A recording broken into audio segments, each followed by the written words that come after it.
Hồi xưa lúc mà chị sống chung với lại chồng chị đến năm thứ ba là bạn bè chị kêu là vậy nè, có tính cưới không? Cái tương lai của tụi mình là cái gì không? Bởi vì nhiều người họ nghĩ rằng là sau khi mà dọn về ở chung xong rồi á, một á là sẽ kiểu cứ vậy hoài luôn và sẽ không có đưa đến một cái quyết định nào hết cho cái việc là đưa cái mối quan hệ này nó cao hơn. Rồi xong có trường hợp thứ hai đó là nếu mà về ở chung với nhau thì sẽ cũng có một ngày nào đó không phải chia tay và lại bắt đầu phải quen một người mới.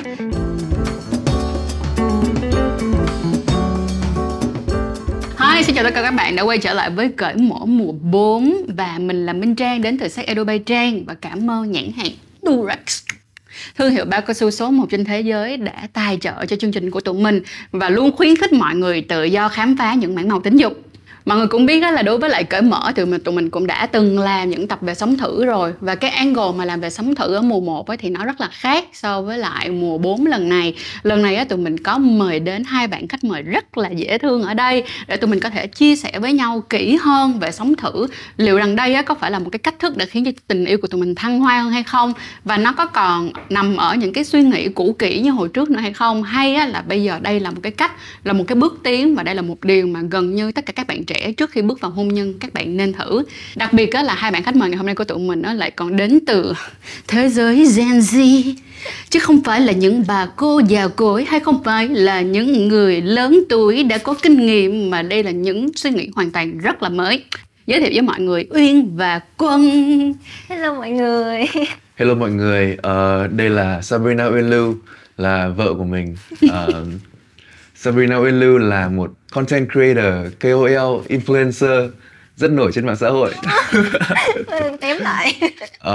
Nếu mà chỉ dùng một câu để diễn tả về Uyên thì mình cảm thấy là Uyên là một người làm cho những người xung quanh cảm thấy cuộc sống thật tươi đẹp.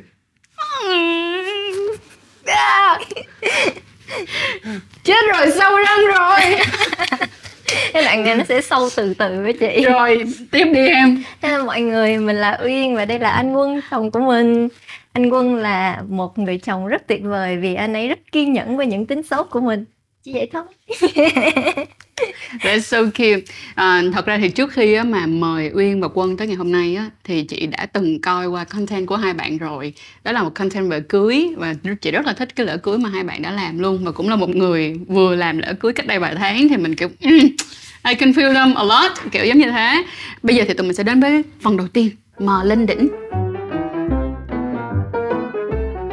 Uyên với Quân có thể giới thiệu cho mọi người một tí xíu là tụi em đã yêu nhau được bao nhiêu lâu, rồi lấy nhau đã được bao nhiêu lâu rồi không? Tính tới thời điểm hiện tại thì là tụi em đã yêu nhau được hơn 4 năm. Cái lúc mà ảnh cầu hôn em là kỷ niệm 3 năm quen nhau, và lúc cưới là 4 năm quen nhau. Vậy là cái ngày cưới là nó cũng ngay cái ngày mà tụi em gặp nhau lần đầu tiên luôn hay là... Dạ nó xem cái ngày mà chính thức yêu nhau á chị. Nó cách một vài ngày, nghĩa là bọn em chọn số đẹp.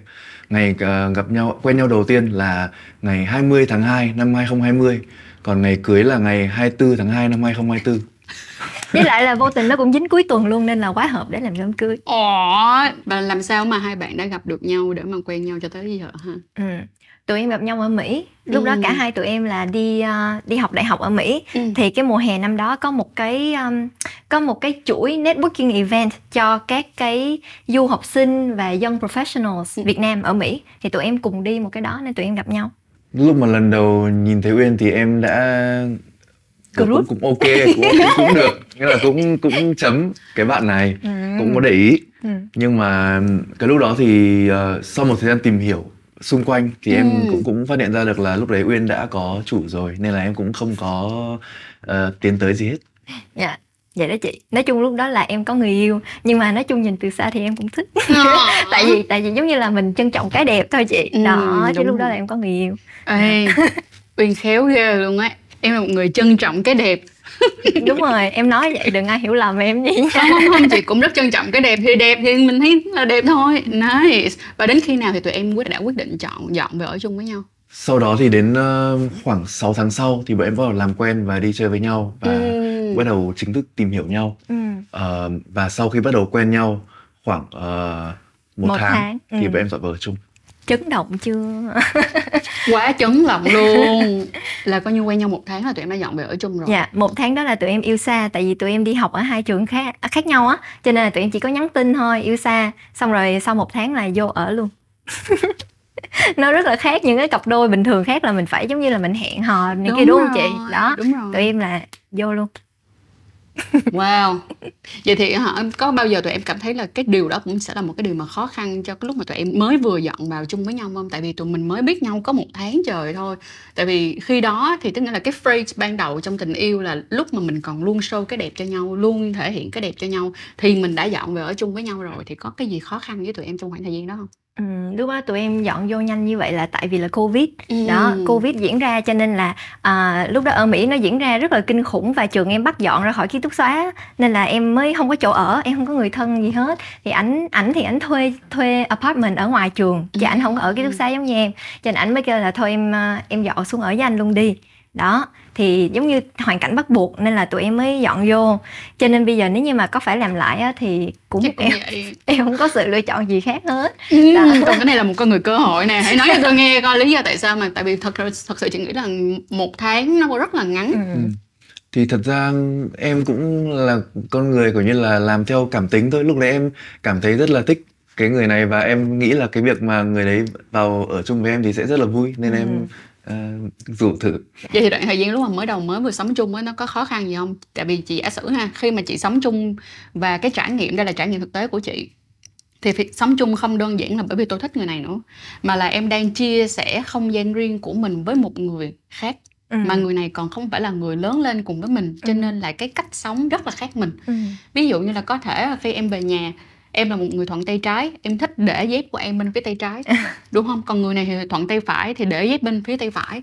Chỉ có những cái nhỏ nhỏ như vậy thôi á. Ban đầu thì có thể là mình còn lấp liếm là theo kiểu là tại vì mình mới giờ mình đang vui quá, mình đang là honeymoon phase, cho nên là thành ra là mình có thể chấp nhận được. Nhưng mà càng về sau, những cái nhỏ nhỏ tiểu tiết đó thật sự nó có cái sự ảnh hưởng rất là lớn đến mối quan hệ khi mình sống chung. Em nghĩ là cái việc mà tụi em dọn vô sớm như vậy á, tự nhiên nó có một cái điểm cộng, đó là tụi em vẫn đang honeymoon phase chị. Cho nên là dọn vô á, em không có thấy cái điểm trừ gì hết trơn á. Em thấy vui dữ lắm. Cái gì nó cũng hợp hết á. Mà chị biết không, kiểu dọn vô rồi xong rồi á, mỗi ngày là ảnh vậy nè, vậy là em đã dọn vô được với anh được 1 tuần rồi, vậy là em đã dọn vô anh được 10 ngày rồi, 12 ngày rồi. Mỗi ngày anh đếm vậy đó chị. Dữ luôn vậy. Anh mê em lắm vậy đó. Trời, cái mặt của... Không nhớ. Không nhớ. Không sao đâu. Nói chung là lúc đó thì không có khó khăn, nhưng mà dĩ nhiên dần dần khi mình sống với nhau thì nó cũng phải có cái này cái kia. Thì về cái này cái kia đó hả? Đó, thì để cho chị Trang khai thác tí. Vậy thì khi mà tụi em ở với nhau khoảng thời gian bao nhiêu lâu là bắt đầu tụi em thấy nó có cái này cái kia? 6 tháng. Khoảng 6 tháng. 6 tháng hết honeymoon. Không gọi là hết, nhưng mà không phải hết. Bắt đầu những cái khó khăn nó lòi ra. Một Dạ. số cái khác nhau về mặt sinh hoạt. Ví dụ như là em thích thức khuya và dậy muộn, còn Uyên thì lại muốn đi ngủ sớm và dậy sớm. Đúng rồi. Với lại là lúc đó là bắt đầu cuộc sống nó bắt nhịp trở lại. Mình bắt đầu phải đi học trở lại, có những cái stress, những cái đó áp lực, thì khó đó là khăn. bắt đầu là nó cũng khó khăn. Tụi em bắt đầu là cãi nhau nhiều hơn. Đó, mà cãi nhau cái lúc này thì nó không có giống như bây giờ là mình đã trải qua một giai đoạn quen nhau và mình biết cách giải quyết rồi. Lúc đó mình lại mình không biết cách giải quyết, cho nên có những lúc mà tụi em đi ngủ mà giận nhau, xong sáng ra hôm sau vẫn giận nhau tiếp. Đó, là cái đó cũng cần có. Không, nhưng mà chị cảm thấy là hai bạn rất là can đảm luôn á. Và thứ nhất là can đảm, cái thứ hai nữa là cũng rất là may mắn khi mà đi qua được cái giai đoạn 6 tháng đó mà vẫn tiếp tục chọn ở lại với nhau. Bởi vì sau khi mà Covid đó thì chị có nhận ra được rằng là có rất nhiều cặp đôi họ quen nhau trước Covid, thì vừa hết Covid một phát thôi là khoảng tầm được vài tháng là chia tay. Nhưng mà cũng có những cặp đôi khi mà giống như tụi em, sau khi mà có một may mắn là quen nhau từ cái lúc mà Covid rồi ở chung với nhau, cái tự nhiên sau đó là nó đi theo cái hướng đó luôn, là kiểu bây giờ là yêu nhau rồi lấy nhau rồi cũng có con luôn rồi, giống thế. Thì vậy thì cái lúc mà tụi em yêu nhau là thời Covid nè, dọn về ở chung là Covid luôn. Vậy thì sau đó có bao giờ em có cái suy nghĩ là em muốn dọn ra luôn không? Tức là không ở chung với nhau nữa không? Tại vì sau Covid khi mình không còn có những cái áp lực về cái chuyện rằng là mình phải ở chung với nhau, thì có bao giờ mình có suy nghĩ đó không? Tụi em có, nói chung là sau khi mà hết Covid, giống y chang như chị nói vậy đó, là bây giờ mình không có cần phải ở chung với nhau nữa, nó không có lockdown nữa, thì tụi em có bàn với nhau là dọn ra, mỗi người dọn ra riêng. Tại vì lúc đó khi mà dọn vô á, tụi em còn rất là trẻ, bao nhiêu 21, 22 tuổi, mà vừa mới yêu nhau là dọn vô mà dính với nhau 24/7 luôn. Nên tụi em mới nói với nhau là hay là bây giờ mình làm như vậy là nó giống như mình không có phát triển sự nghiệp riêng, phát triển bản thân riêng á, mà mình dính với nhau nhiều quá. Cái là em cũng có bàn với ảnh là thôi bây giờ anh tốt nghiệp rồi, anh đi làm thì anh ra riêng, xong rồi em thì đi học thạc sĩ, em muốn đi học thạc sĩ nên em bàn dọn ra riêng đó. Cái đợt đó là có mấy lần quyết định là riêng ra, có một lần thì quyết định là về Việt Nam. Đó. Em mua vé về luôn. Book vé luôn rồi, và bọn em xác định là ok, cái việc Uyên về Việt Nam, em ở lại Mỹ, nghĩa là hai người có hai lối đi riêng, và bọn em đã quyết định gọi là come to terms với cái việc đó. Thế nhưng mà tự nhiên vé của Uyên bị hủy nói vì chung là Covid. Cũng duyên số nó đưa đẩy đó chị. Trời thế là tụi em thấy là em ở lại nữa đó, nhưng mà em vẫn chưa từ bỏ ý định, cho nên là em lại đòi dọn ra đó. Thế là bọn em dọn ra thiệt, Thì cái lúc mà dọn ra thì cảm xúc đầu tiên của em khi dọn về nhà mới là như thế nào? Em thấy mệt. Cô đơn.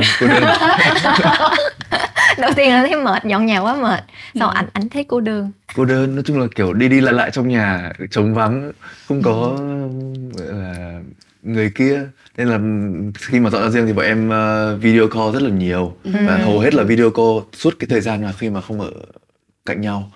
Còn thời gian còn lại thì là tới qua nhà bên kia, không theo lại thì là qua nhà người bên kia ở cùng nhau. Đúng rồi, nói chung là thì dĩ nhiên đi làm là đi làm, đúng không chị? Nhưng mà nói chung cứ có thời gian rảnh nào là cũng spend together hết. Cứ chiều nào là anh cũng qua ăn cơm, cũng sleep over luôn. Rồi xong cái em mới thấy ủa chi cực quá. Chi cực quá.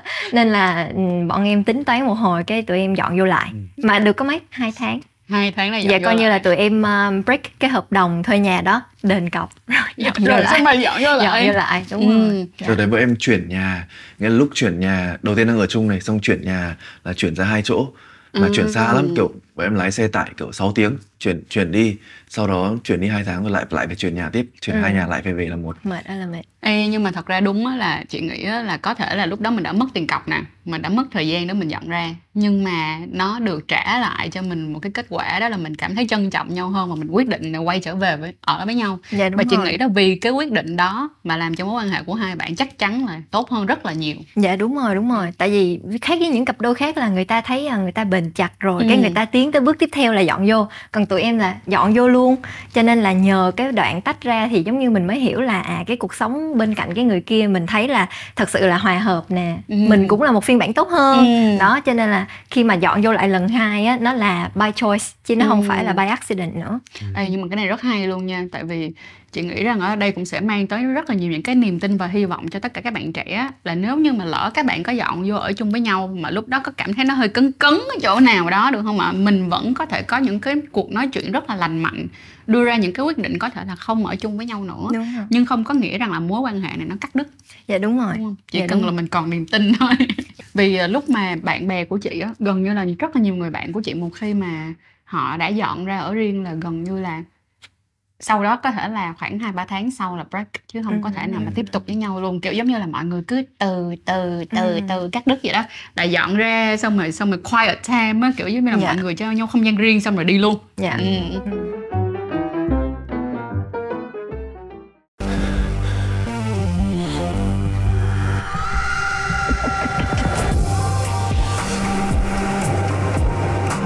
Tỉnh táo lên, lát còn phải rút.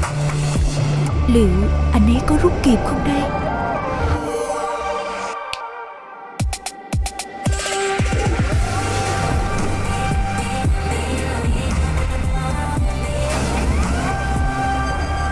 Durex, yêu không gấp rút, cùng chạm đỉnh.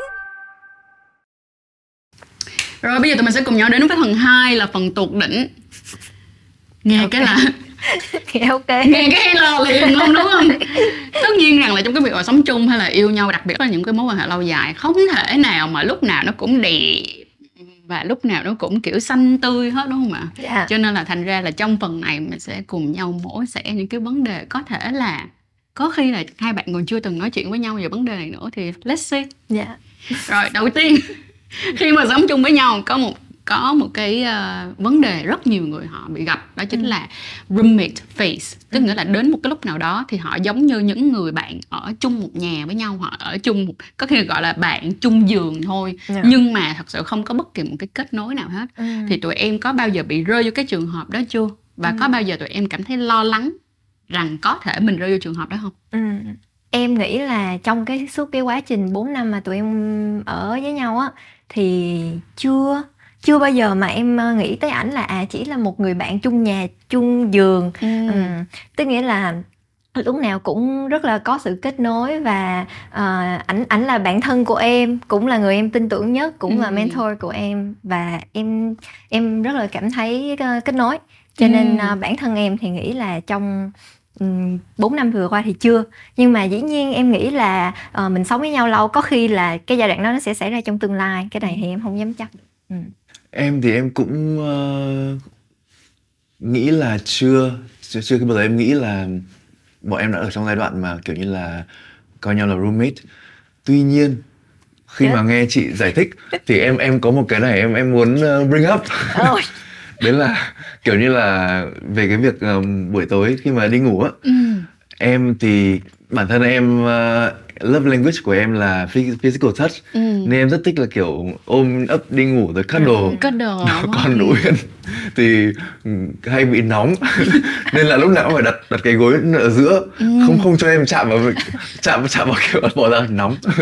Nên là em cảm thấy là em muốn kết nối hơn, muốn gần gũi hơn khi mà đang đi ngủ. Cái này em cũng hơi guilty á chị. Ok, vậy cái này chị share một tí xíu nha. Tại vì chị á, chồng chị cũng là một người có cái love language giống như vậy, tức là rất là thích ôm ấp. Và đặc biệt là khi yếu đuối nhất á, thì cái đó nó càng rõ hơn nữa. Ví dụ như là khi mà em có một ngày mệt mỏi thì chị tin rằng là khi em đi về em chỉ muốn được ôm Uyên đi ngủ thôi, đúng không? Nhưng mà vợ mình thì thấy nóng kiểu giống vậy. Thì lúc này tụi chị có đưa ra một cái cách, đó là tụi chị chọn là luôn luôn có một điểm chạm.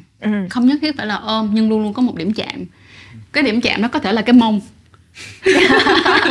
Right. Tức là hai người mặc dù là nằm không đối diện với nhau luôn, nhưng mà luôn luôn cố gắng chạm vô một điểm nào đó. Đó, một phần nữa là bởi vì chồng của chị là bị trào ngược dạ dày. Và khi mà bị trào ngược dạ dày á, là cái phần gối của ảnh nó sẽ phải cao hơn rất là nhiều so với phần gối của chị.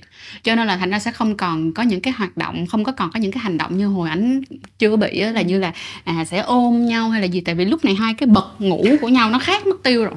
Lúc này nó khó hơn rồi, đúng không ạ? Thế là tụi chị mới nghĩ là tụi mình phải có một điểm chạm. Thì nó có thể là cái mông, nó có thể là đôi khi nó sẽ là bàn chân. Nhưng mà lúc này thì nó cũng sẽ không làm cho người kia cảm thấy quá nóng. Bên cạnh đó là chị nghĩ là đặc biệt là đối với những cái mà nó gọi là những cái cú chạm của cơ thể, có nghĩa là nó cũng có thể là làm trong ngày. Những cái ôm ấp ở trong ngày, đi về ôm nhau. Và cái đó thì vẫn có. Nhưng em đâu có đẩy ra. Riêng cái vụ đi ngủ là em hay đẩy ra. Nhưng mà có những lúc em offer là thôi giờ nắm tay thôi, anh cũng không chịu. Phải ôm mới được. Gác được không? Gác cũng được nhưng mà cũng nóng. Thôi giờ nắm tay được. Thêm một cái nữa là tụi em có nuôi pet trong tay, có chó hay mèo gì không? Có 2 con mèo.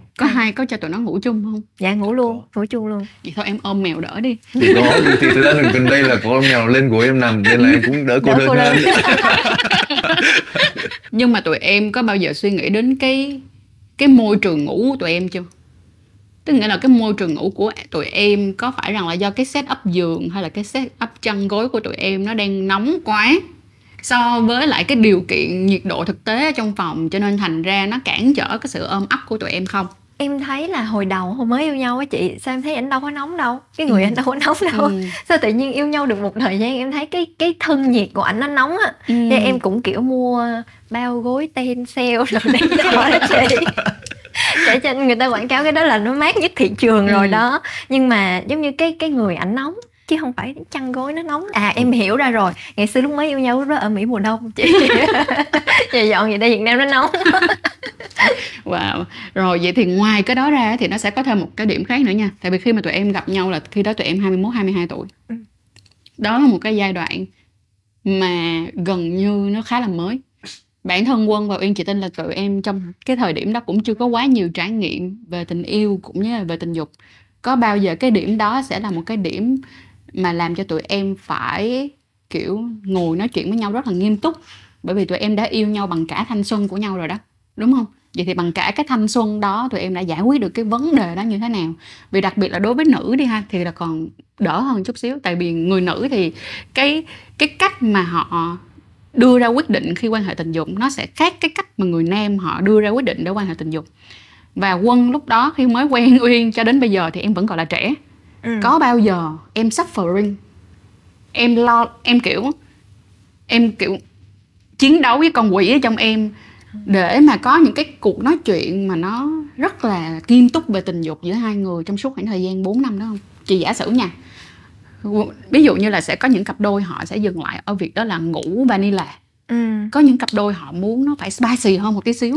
Nhưng mà khi mà còn trẻ quá thì thường sẽ không biết nói chuyện với nhau như thế nào, được không? Mà đặc biệt là nếu như cái spicy nào nó đang đến từ bạn nam nữa thì bạn nam sẽ kiểu là chết rồi, bây giờ mình sẽ phải nói với bạn nữ mình sao, mình phải nói người yêu của mình sao. Và chị nghĩ là cái chuyện này á, nó là cái chuyện mà hai bạn sẽ phải đối mặt rất là dài. Tại vì cái khoảng thời gian từ lúc mới yêu nhau và đến cái lúc mà tụi em không còn muốn quan hệ tình dục nói chung nữa là một con đường rất là dài. Thật ra là tụi em cũng có một vài lần nói chuyện về cái chủ đề này. Nhưng mà thật ra những lần đó hình như là Uyên bring up cuộc nói chuyện đó, hỏi kiểu như là em có mong muốn gì hay không muốn làm cái gì mới hay không, khác hay không. Với lại hình như là cũng thông qua một số lần là chơi board game, nhưng tụi em có một cái bộ bài này của một người bạn tụi em làm ra, và nó cũng giúp bọn em nói chuyện rất là nhiều. Và đặc biệt là nói những cái chuyện sâu hơn. Đó.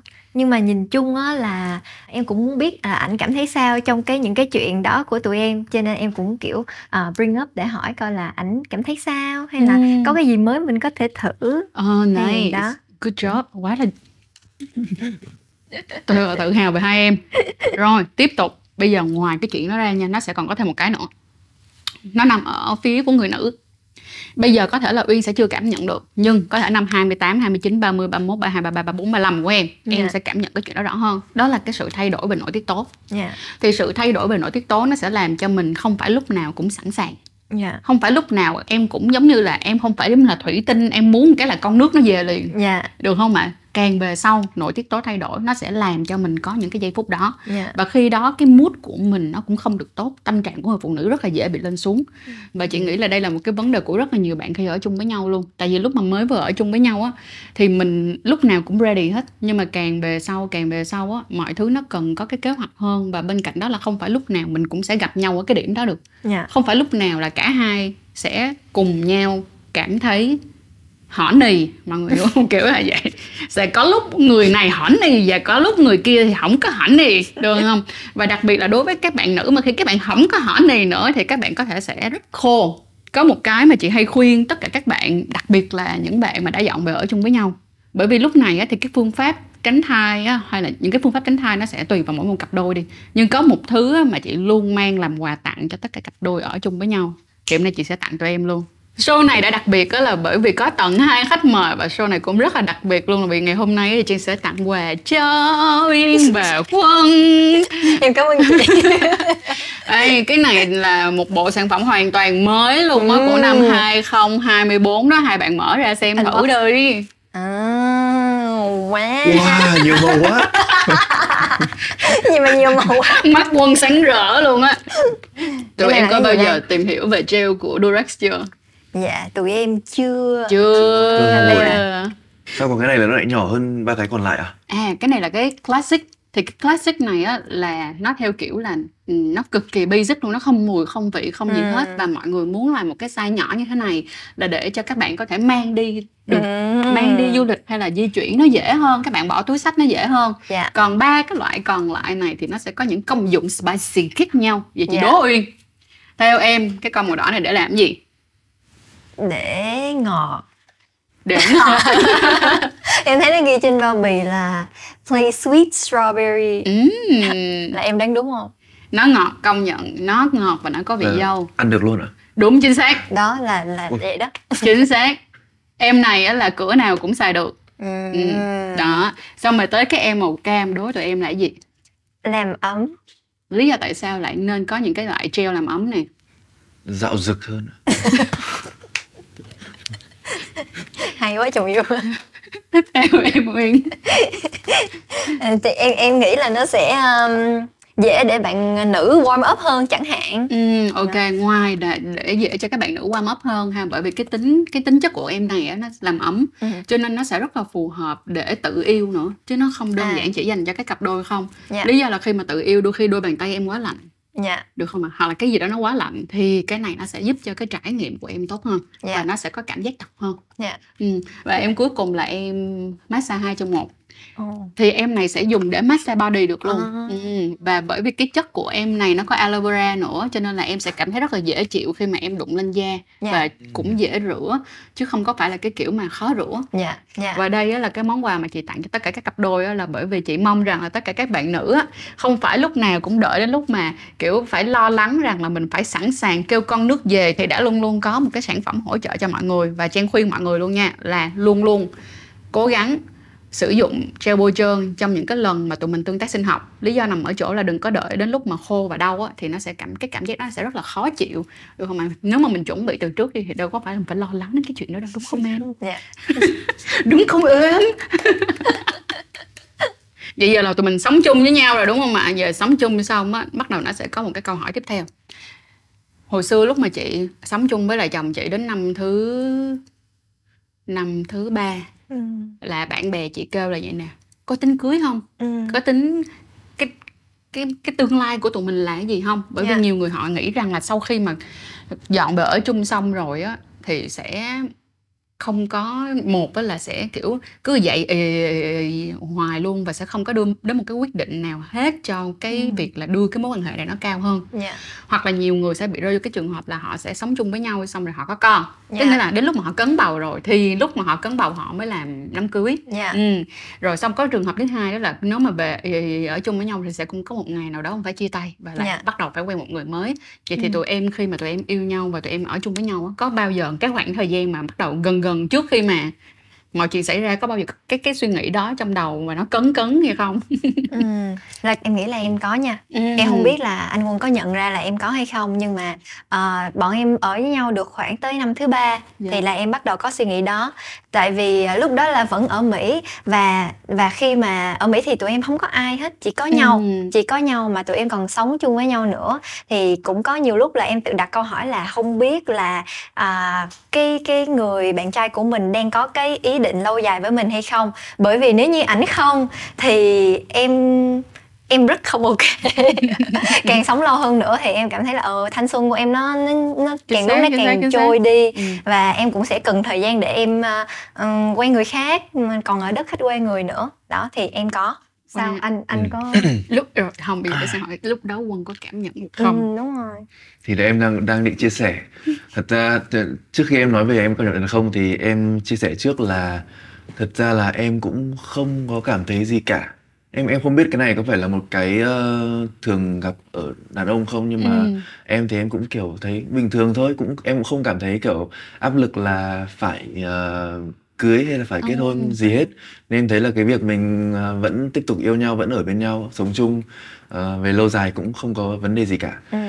Cho đến khi mà em cũng cảm nhận được là Uyên muốn có một cái gì đó chắc chắn hơn, và cụ thể là cái việc kết hôn, và sẽ làm Uyên cảm thấy yên tâm với cái việc đó.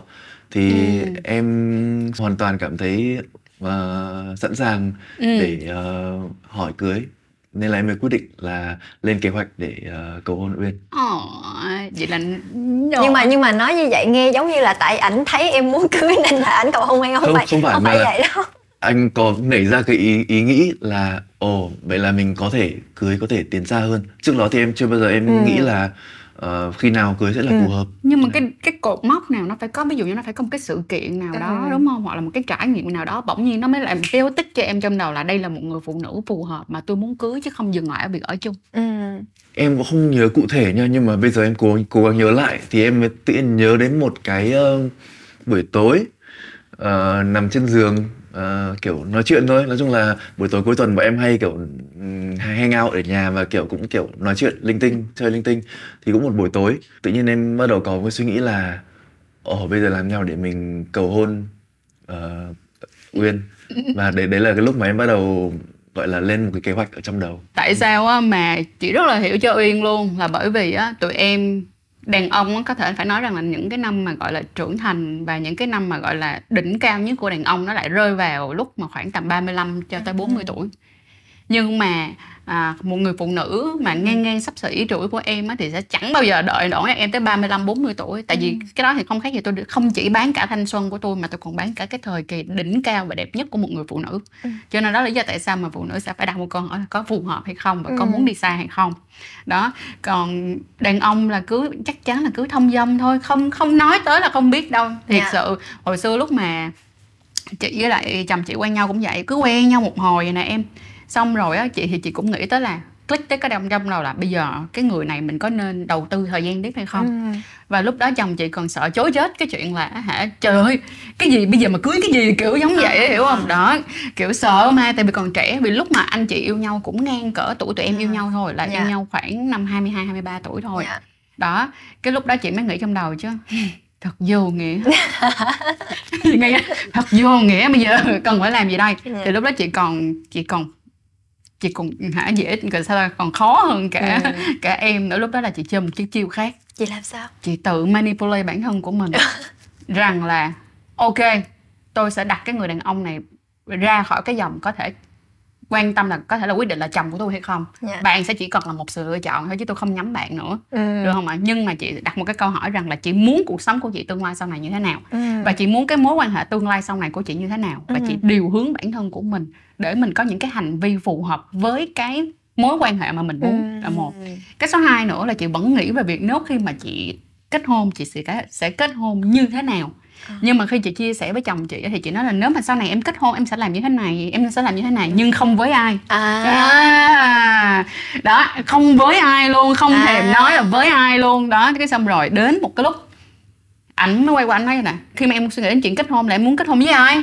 Cái em nói là thì em kết hôn với cái người nào mà em thấy phù hợp thôi. Đó, lúc này thì tự nhiên sau những cái cú click vô thức về việc mà chị mention cái chuyện đó mà không có với ai, anh mới bắt đầu thay đổi cái hành vi của mình để dẫn đến cái việc đó là ông mới bắt đầu nghĩ là đây là cái người mà mình có muốn trở thành người chồng của người này và sẽ bên người này trong một khoảng thời gian dài hay không. Em thấy quá hay luôn, á. Em nghĩ là các bạn nữ có thể học hỏi từ chị Trang. Tại giống như là cái lúc này á là người phụ nữ biết mình muốn gì đó, và cái người đàn ông á, người ta bị thu hút bởi cái người phụ nữ mà biết mình muốn gì, đúng không chị? Đó, thì anh thấy là chị biết là chị muốn gì rồi, và ảnh muốn chị thì ảnh phải cater, ảnh phải provide được những cái đó. Chính xác. Tự nhiên nghe chị kể câu chuyện em lại thấy kiểu quen. Em nhớ là hình như mình cũng bị thao túng thế nào ấy. Không, em không có làm vậy. Em nhớ là kiểu cái thời gian đấy Uyên cũng kiểu tự nhiên đưa em xem mấy cái mẫu mà nhẫn mà Uyên yêu thích. Hay là kiểu hình như cũng kiểu như là clip người ta cầu hôn rồi cũng kiểu khoe kêu em anh ơi người ta cầu hôn trên thuyền như này kiểu đấy. Không có vậy đâu chị. Không có vậy đâu chị. Mọi người đừng nghĩ là em thao túng tâm lý ảnh. Không, nhưng mà nói chung là tới cái giai đoạn đó là vô thức là em có nghĩ tới đám cưới, vô thức. Em không, thật sự là không phải là em kiểu mong cầu là ôi bây giờ anh Quân phải cầu hôn mình. Em không có nghĩ vậy luôn. Mà em chỉ thấy là có vẻ cũng tới tuổi rồi. Thấy mấy cái nhẫn cưới này coi bộ cũng đẹp. Cũng thích đó. Cũng đẹp. Xong cái mỗi lần coi như vậy á là em không bao giờ dám để cho bản thân mình có suy nghĩ là mong đợi. Đúng. Đó, em không bao giờ dám để như vậy hết. Thì nhưng mà em một lần em kiểu gửi cho ảnh coi vậy thôi. Tại vì em nghĩ là nếu mà ảnh có cầu hôn thì em cũng muốn ảnh lựa cái nhẫn em thích, nên em gửi vậy thôi, random. Đó. Ê, cái này là không phải là em bị manipulate đâu, mà chính Uyên manipulate Uyên, hiểu không? Là cái này mình thích nhưng mình không được nghĩ là cái này là của ai. Tại vì nếu như mà ví dụ như là đặt kỳ vọng lên em á, thì cái hành vi của Uyên sẽ thay đổi và có khi sẽ làm cho em cảm thấy rất là ngột ngạt. Đúng rồi chị, đúng rồi. Khi đó là mình cưỡng cầu. Đó. Cho nên là cái lúc mà tới lúc ảnh thật sự cầu hôn, em vẫn bất ngờ và hạnh phúc, và mặc dù nó không giống phim ảnh gì hết nhưng em vẫn rất là happy với nó. Kể chị nghe tí xíu coi lúc cầu hôn làm sao, kể chị nghe coi. Có siêu lì không, có vô tri nhưng nãy giờ cái lúc trả lời câu hỏi đó của mình không? Chị nghe thử chị biết liền. Nói chung là em cũng suy nghĩ rất là kỹ về cái kế hoạch này một thời gian dài, khoảng 6 tháng em suy nghĩ. Cái đợt thời gian đấy là kỷ niệm 3 năm yêu nhau, nên em biết là một dịp rất đặc biệt. Mà em biết một điều chắc chắn mà Uyên muốn, cũng nói với em nhiều lần rồi, là Uyên thích bất ngờ. Đấy. Em nói nhiều lần rồi là em thích bất ngờ, và nếu có cầu hôn thì nó bắt buộc phải bất ngờ, chứ mà em mà biết được là nó chán lắm. Thế là em cũng nghĩ ra một cách làm thế nào để mà cái thời điểm đấy lại là một thời điểm thích hợp để cầu hôn.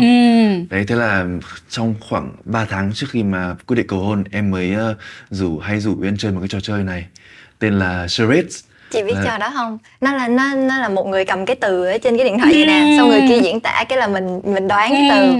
3 tháng ông rủ em chơi trò đó mà em không hề nghi ngờ luôn. Tại vì cái hồi xưa lúc mà Covid mà lockdown tụi em hay chơi trò đó thiệt. Thế là tự nhiên thấy rủ em cũng chơi, em chơi 3 tháng luôn. Đó. Đấy, thế là cái buổi tối hôm đấy em cũng tính là kiểu chơi charade, xong rồi em sẽ làm mấy cái hành động để diễn tả cái từ trên này. Thì trong một trong những hành động đấy em diễn tả là hành động cầu hôn. Xong rồi Uyên kiểu đoán kiểu biết thử cầu hôn chứ gì, thế lại em mới lôi ra cầu hôn thật. Đấy, đó là kế hoạch, đó là kế hoạch chị. Đấy. Đó, nhưng mà kế hoạch có được thực hiện không? Bể tan tành.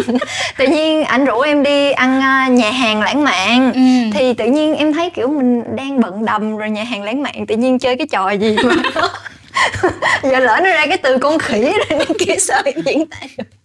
Nên em không chịu chơi, em nhất định là em không chơi cả buổi tối luôn. Xong rồi tối đó ăn steak uống wine thì em xỉn cái em về em ngủ luôn. Rồi bể show. Rồi thế là cuối cùng quyết định là em cũng kiểu cả tối em cũng suy nghĩ rất là nhiều cả đêm. Thế là sáng em dậy sớm khoảng 4-5 giờ sáng, em cũng suy nghĩ khoảng nửa tiếng. Thì em quyết định là thôi mình cứ kiểu cầu hôn đại đi, bây giờ không phải lỡ mất cái dịp quan trọng này. Thế là em cũng nghĩ ra một bài cũng khá là bất ngờ, em cũng nảy ra một ý tưởng mới. Đấy, em nói tiếp. Không, tự nhiên em thấy ảnh kêu em dậy sớm lắm, xong tụi em cũng nằm khớ đồ đó, nói chuyện này kia, xong cái ảnh mới hỏi là em cưới anh không đó. Nhưng mà trong cái quá trình tụi em yêu nhau á, lâu lâu ảnh nói vậy hoài à. Thì lần nào em cũng trả lời là khi nào anh hỏi thiệt á em mới trả lời, chứ không bao giờ em nói là sau này em sẽ cưới anh, sau này chúng ta sẽ gì. Không bao giờ em nói. Thì lần này em cũng trả lời giống vậy, khi nào anh có cái nhẫn á thì em mới trả lời. Cái từ đâu anh lôi cái nhẫn ra đó, cái là anh còn không nghe. Oh, so cute.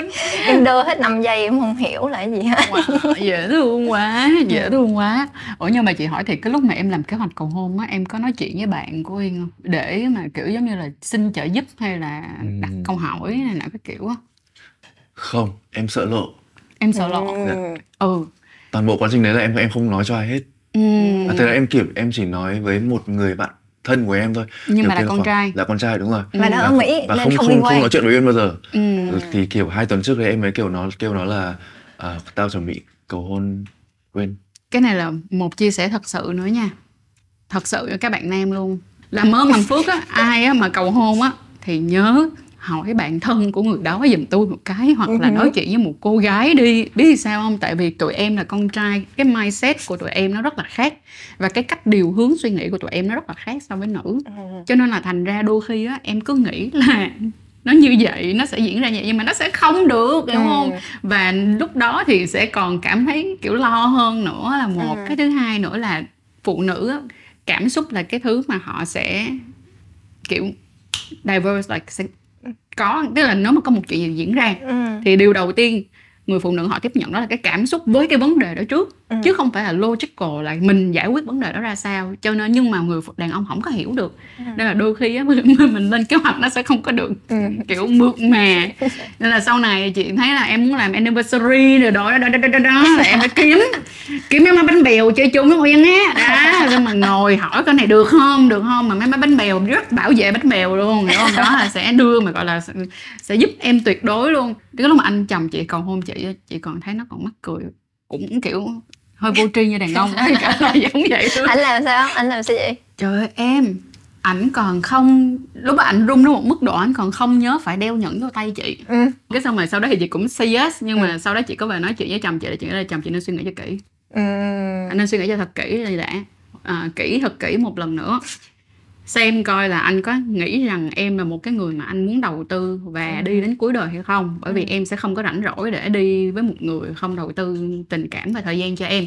Bên cạnh đó là do tụi chị lại chọn child free, tức nghĩa là không có con. Cho nên là cái quyết định mà lấy nhau nó là một cái quyết định mang tính chất commitment rất là cao, sự kết nối rất là cao, mà nó không dừng lại ở cái chuyện mà mình lấy nhau là bởi vì mình muốn có con nữa. Cho nên là anh phải suy nghĩ cho kỹ. Và chỉ kêu là khi nào anh nghĩ cho kỹ rồi thì anh cầu hôn lại, lúc đó em sẽ say yes khi mà em thấy anh sẵn sàng. Đó, cho nên là sau đó thì ổng bẵng đi mấy tháng sau thì sau đó ổng có cầu hôn lại thiệt. Trời, chị xoay ảnh như dế. Tại không có xoay tao như dế mà, đúng không? Nhưng mà không, cái này á, chị nghĩ là đây là một cái chia sẻ mà chị thấy nó rất là dễ thương cho các cái cặp đôi mà sau này có suy nghĩ đến cái chuyện là sẽ quyết định lấy nhau hay là quyết định rằng là sẽ cầu hôn với nhau như thế nào đó. Và bây giờ tụi mình sẽ cùng nhau chạm đỉnh. Thì ở phần này á, lần này thì sau những lần chúng ta tụt đỉnh và chúng ta nhìn về những điều có thể là nó hơi đối tâm của việc sống thử, thì bây giờ mình sẽ cùng nhau đưa ra những cái lời khuyên nè, và bên cạnh đó là những cái trải nghiệm và những cái gợi ý để cho các bạn nếu như có lựa chọn việc sống thử thì sẽ có những cái trải nghiệm nó tốt hơn trong việc sống thử ha. Trước tiên và quan trọng nhất, lúc mà tụi em dọn việc sống thử, tụi em có checklist gì không? Ví dụ như có suy nghĩ là dọn về sống thử thì ai làm gì, có ngồi nói chuyện với nhau về vấn đề đó không? Lúc trước khi dọn về sống thử thì không, nhưng mà sau một thời gian dài sống thử thì bọn em có thể cho một cái checklist. Rút kết từ kinh nghiệm thì đúng rồi, let's go. Checklist. Chắc chắn đầu tiên là chuyện tài chính, chắc là mình cũng nên nói với nhau là tiền nhà mình chia sao, rồi tiền điện, tiền nước, hay là tiền đi chợ, hay là sao đó. Không nhất thiết là mình phải chia đôi hết thì nó cũng hơi ấy á chị. Nhưng em nghĩ là các cặp đôi có thể là thống nhất một cái cách chia như thế nào đó phù hợp với mỗi bạn, phù hợp với điều kiện kinh tế. Ở vấn đề tài chính đó nha, là tụi em sẽ nói chuyện với nhau là ai chia cái gì đi, được không? Mình sẽ có thể là người này sẽ trả tiền nhà, người này sẽ trả tiền điện, tiền nước, tiền mì này nọ các kiểu đi. Nhưng mà cái này chị hỏi thiệt em nha, có bao giờ em suy nghĩ rằng là em cảm thấy vui vẻ và rất hạnh phúc khi được chồng em hoặc người yêu của em trả những phần đó mà em không phải trả không? Vì nó sẽ có hai luồng suy nghĩ nha. Một luồng suy nghĩ là muốn chia cái tiền đó ra, không cần phải là chia 5 năm, nhưng mà mỗi người nên take care một cái gì đó để có cảm giác không phụ thuộc vào cảm giác sòng phẳng, không bình đẳng, phải dùng từ đó, cảm giác bình đẳng ở trong nhà, bởi vì tất cả mọi người đều invest một ít tiền vào trong đó. Nhưng mà sẽ có một số những cái trường hợp là họ cảm thấy nếu như người này mà không chi trả hết thì tại sao tôi phải chọn và tôi ở chung với người này để làm gì, hoặc là tại sao tôi phải cưới người này làm gì nếu người ta không lo hết cho tôi. Nói chung là cái tới lúc cưới thì thôi em không bàn đi, em bàn cái lúc mà tụi em chỉ còn là người yêu thôi đó. Em nghĩ là em theo cái trường phái là em muốn đóng góp để cảm thấy là mình cũng có giống như cùng nhau xây dựng. Tuy nhiên là em rất vui nếu như ảnh có phải trả hết thì ảnh vẫn happy. Đó, tôi nghe là em là vậy. Nếu anh muốn trả hết, ảnh cũng hoàn toàn happy, không sao hết, anh không có giận em. Nhưng mà tại vì em tự muốn bỏ vô. Rồi đến lúc mà giờ lấy nhau rồi thì như thế nào? Dạ lấy nhau rồi thì tiền anh cũng là tiền em, mà tiền em cũng là tiền em. Em giỡn thôi chứ kiểu giờ nói chung là mình giỡn thiệt đi em. Em nói chứ bây giờ thì nói chung là tài chính chung, tụi em nói chuyện về tài chính openly hơn cái hồi yêu nhau. Nice. Biết có một cái này là chị chia sẻ với Quân thiệt nha, cái là đứng ở phương diện là một người nữ có khả năng tự đi kiếm tiền và tự nuôi được cho mình, tự nuôi mình luôn, thì không phải là tụi chị muốn lợi dụng hay là xài xể tiền của người đàn ông của mình, nhưng cái cảm giác được người đàn ông của mình chăm sóc và chi trả tất cả mọi thứ á, nó làm cho mình cảm thấy tin tưởng hơn và cảm thấy an toàn hơn trong mối quan hệ. Chị cảm thấy an toàn hơn nếu chồng chị có khả năng trả tất cả mọi thứ, không phải nằm ở chỗ là chị cần ảnh trả, nhưng mà nó làm cho chị thấy là người này đang stable, ổn định về mặt tài chính, có thể lo được cho mình. Thì tức nghĩa rằng là cho dù mình đang ở đỉnh cao hay là một lúc nào đó lỡ mình có rớt xuống dưới đáy thì mình cũng sẽ không có cảm thấy quá lo lắng. Cái này thì cá nhân em suy nghĩ là tùy vào độ phù hợp về mặt mindset của hai người. Nếu mà một người nữ mà muốn người kia provide hết thì sẽ có rất nhiều người đàn ông happy to provide hết, và những người đó sẽ là người phù hợp cho họ. Còn với những người đàn ông mà muốn là cái người nữ phải san sẻ thì cũng có rất nhiều người sẵn sàng san sẻ, thì nếu mà phù hợp với nhau thì nên đến với nhau. Đúng thì tất nhiên sẽ có những người san sẻ, nhưng đứng ở khía cạnh là một người nữ nha, thì chị thấy là cái việc mà take care đó là cái việc mà mình cảm thấy rất là đã kiểu, I love that, I love là cái người, tức là tôi yêu cái người đàn ông của tôi làm được cái chuyện đó cho tôi vậy thôi. Nhưng mà không có nghĩa là đòi hỏi nha, không hề đòi hỏi luôn. Vì có một thứ nữa là bởi vì khi mà người phụ nữ họ đã có khả năng độc lập tự do tài chính rồi á, thì đôi khi cái tiếng nói của họ trong gia đình và cái cách mà họ muốn cái người đàn ông phải tôn trọng cả từng cái suy nghĩ của họ nó sẽ rất là lớn. Thường thì em sẽ thấy là những cái người đàn ông mà họ chọn những người phụ nữ mà có cái tính là muốn được provide tất cả mọi thứ thì họ sẽ cái gia trưởng mới lo được cho em á, kiểu giống vậy không? Cái dynamic nó sẽ khác. Đúng. Nhưng nó cũng sẽ có những cái nhóm người mà chị tin sẽ kiểu là giống vậy đó, là tôi thích được chồng tôi trả tiền vậy thôi chứ không phải là tôi không trả được. Nhưng mà đó cũng sẽ là một cái kiểu love language của mỗi một cái người khác nhau nữa theo chị. Đúng rồi. Nói chung là đối với em cái cảm thấy happy bởi vì biết là ảnh có thể trả được á, ngoài cái việc là chứng minh ảnh stable ra, còn chứng minh là ảnh không có tiếc cái gì với em hết đó. Anh không có tính toán với em á chị. Rồi. Tức là kiểu mình muốn một cái người đàn ông mà khi mà họ yêu mình, họ không có tính toán là tại sao anh phải trả cho em cái này cái kia. Đúng. Chả có cái gì là tại sao. Chỉ có vậy thôi. Em nghĩ là chắc là những cái căn bản giờ thói quen sinh hoạt á, giờ đi ngủ, giờ thức dậy, cả hai phải compromise một chút xíu. Đó, em ví dụ như nãy anh nói là ảnh hay thức khuya rồi ngủ dậy trễ, còn em thì ngược lại, nên tụi em cũng phải gọi là nói chuyện với nhau và tìm ra một cái giờ nào đó cả hai cùng đồng ý. Và cuối cùng tụi em đã có quyết định và cái solution như thế nào cho việc đó? Solution là chiều theo ý vợ.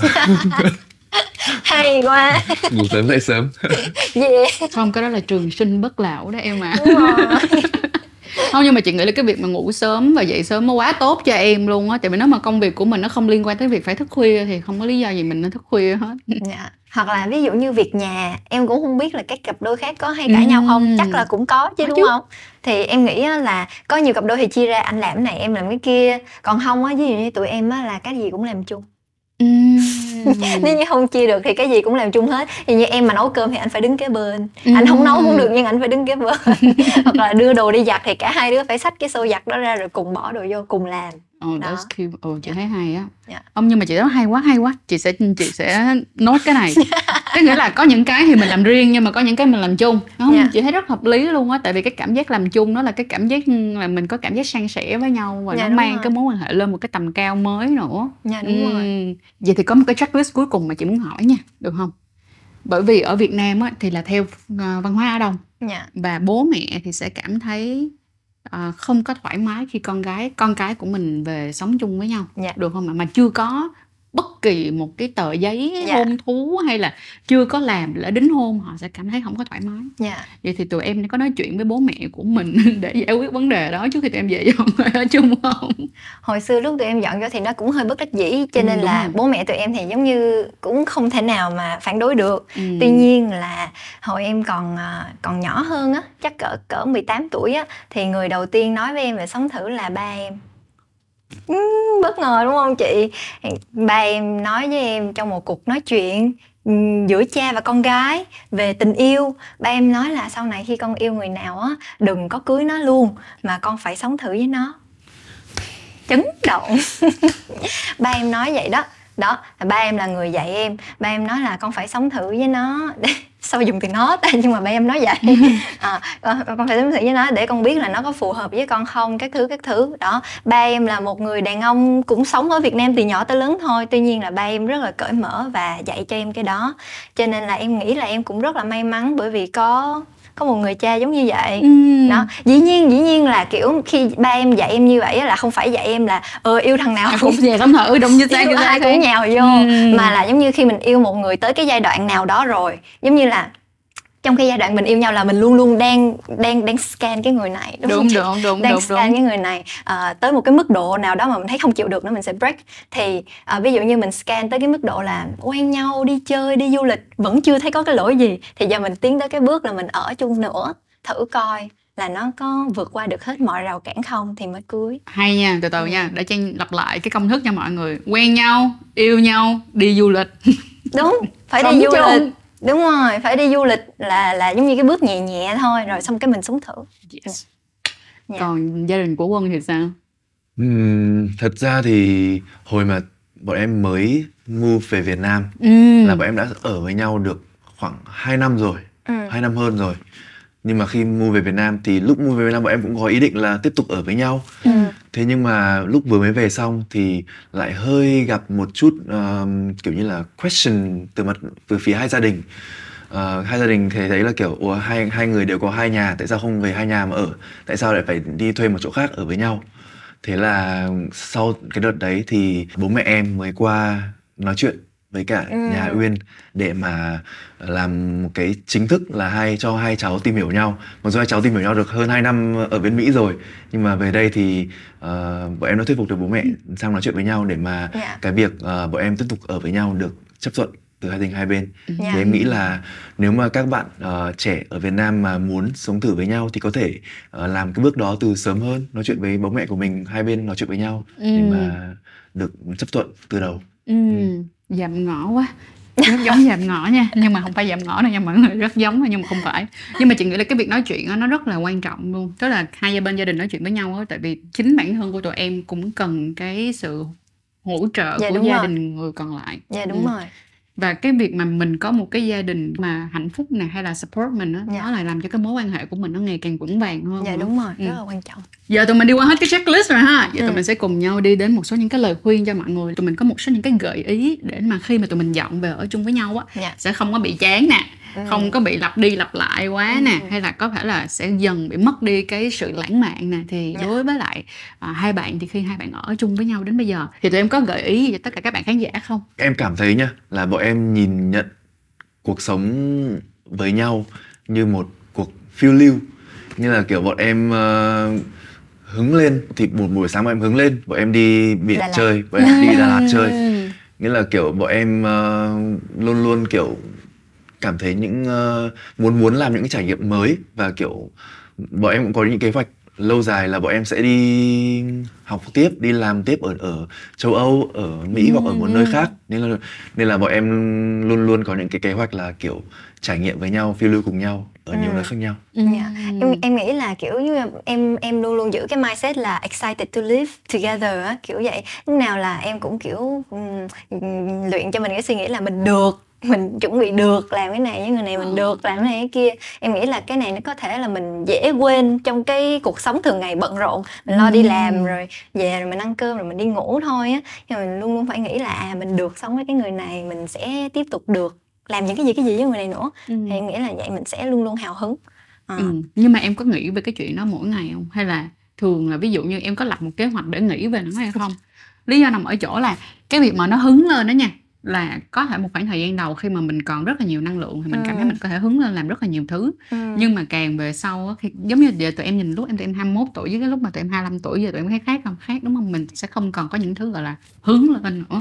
Vậy thì có bao giờ tụi em nghĩ là tụi em sẽ set một cái thời gian hoặc là set cho mình một cái lịch nào đó trong tuần để hang out với nhau, là tập trung hang out với nhau không? Có, tụi em có là tuần nào cũng có tối thứ 6, tối thứ 7 là hang out, hai đứa thôi. Cũng có những tuần tụi em sẽ hẹn bạn đi ra ngoài, nhưng mà ít nhất một tuần phải có một ngày mà đúng nghĩa là hang out luôn, không có kế hoạch gì hết, không có làm gì hết, tụi em nói nhảm thôi. kiểu vậy á. Đó là tụi em vẫn có. Nói chung là em nghĩ là nó quay lại cái việc là mình phải rất là intentional về việc là xây dựng cái mối quan hệ này.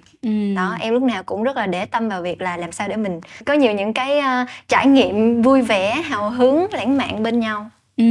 Ông mà dễ thương quá. Vậy thì đối với em á, là trong cuộc sống của em đi, thì nếu mà em phải sắp xếp giữa các cái mối quan hệ bao gồm có family nè, là gia đình nè ha, xong rồi với partner của em là bạn đời của em, và bạn bè của em, xong rồi đến công việc của em, và tới những cái phần khác là những cái hobby hay là những cái sở thích khác của em, thì em sẽ đặt những cái, tức là em sẽ đặt nó cái sự quan trọng của từng cái mục đó như thế nào? Điều gì sẽ là điều mà em cảm thấy quan trọng nhất, em dành nhiều thời gian nhất? Em chưa bao giờ nghĩ tới chuyện này. Em chưa bao giờ nghĩ là em xếp thứ tự ưu tiên như thế nào cả, nhưng mà trong thời điểm hiện tại em nghĩ là tụi em xếp nhau khá cao. Vậy bây giờ chị cho chị hỏi là giữa tình yêu và công việc được không? Nếu cho em xếp và em buộc lòng phải lựa chọn để tập trung một trong hai cái đó thôi, thì em sẽ chọn cái nào trước? Chắc em chọn tình yêu quá. Còn Quân thì em sẽ chọn tình yêu hay? Em chọn tình yêu. Thôi đủ kết sâu mấy đứa ơi. Lúc mà chị hỏi là em cũng đã xếp trong đầu rồi. Đầu tiên là partner đầu tiên này, sau đó là công việc, xong rồi gia đình, rồi hobby. Yeah. Mừng mấy đứa may mắn không, tại vì đó là một cái may mắn rất là lớn luôn á, vì có rất là nhiều cặp đôi á, họ có sự khác nhau từ cái yếu tố nền tảng đó luôn á, là khi mà họ đặt để họ lại đặt khác đi. Tức là có những người họ đặt sự nghiệp trước, tình yêu sau, nhưng lại quen với một người đặt tình yêu trước và sự nghiệp sau.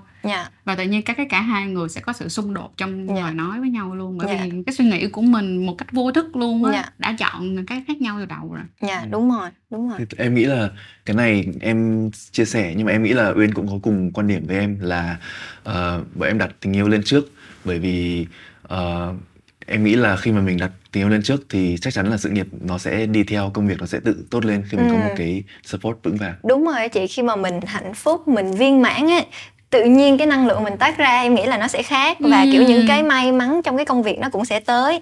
Chứ còn nếu như mà mình lúc nào cũng công việc, em lại cảm thấy nó vô cái tình trạng là mình cưỡng cầu lại thêm lần nữa đó. Mình lại cưỡng cầu thì em nghĩ là có thể nó sẽ không work out well. Đó, thì đó là mindset riêng của tụi em thôi. Rồi, cảm ơn mọi người rất là nhiều đã lắng nghe tụi mình đến tận bây giờ. Và thật sự là ngày hôm nay á, là một cái podcast gọi là bán đường nha. Nếu mà ai cảm thấy á, bản thân của mình không cần tin vào tình yêu, trái tim đã chết lặng, thì mời bạn hãy nghe tập này. Cũng giống như nếu bạn có bất kỳ một người bạn nào mà bạn rất yêu quý, họ cũng đang chết trong tình yêu, xin hãy gửi tập này cho mọi người ấy nghe nha. Bởi vì tôi tin rằng là chúng ta sẽ có niềm tin hơn nữa rằng tình yêu là có thật nha. Bye bye. Và hẹn mọi người vào tập tiếp theo. Cảm ơn Uyên và Quân rất nhiều.